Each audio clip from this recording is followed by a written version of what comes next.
સરદાર વલ્લભભાઈના જીવનમાં અનાસક્ત વૃત્તિના વારંવાર દર્શન થાય છે. જ્યારે ગોધરા પરિષદ ભરાવાની હતી ત્યારે ગાંધીજીએ વલ્લભભાઈને ગોધરા પરિષદમાં આવવાનું આમંત્રણ પાઠવેલું.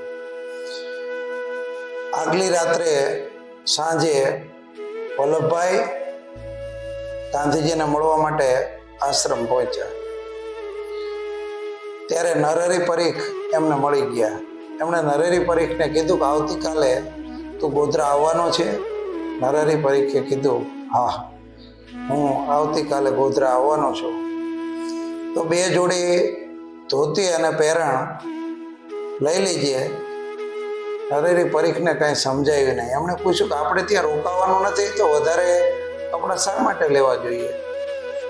તો સરદાર વલ્લભભાઈએ કીધું કે હું કહું એમ કર, બીજી બધી માથાકૂટ મૂક. તારા માટે તું જે ધોતીને પહેરણ લેવાનો છે એ સિવાય એક જોડી વધારે ધોતીને પહેરણ લઈ લીજે. બીજે દિવસે ગોધરા પરિષદની અંદર વલ્લભભાઈ હાજરી આપી.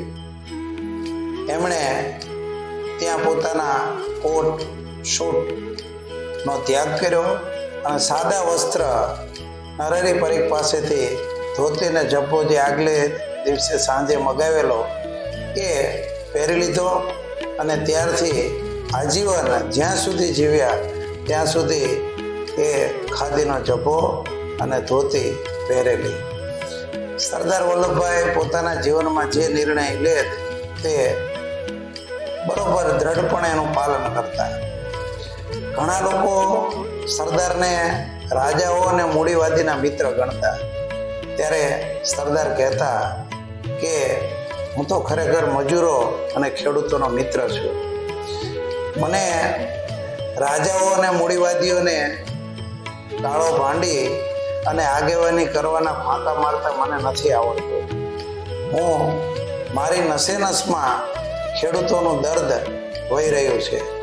તો આવા સરદાર હતા જેમના જીવનમાં ડગલે ને પગલે અનાસક્ત વૃત્તિના દર્શન થાય છે. આભાર.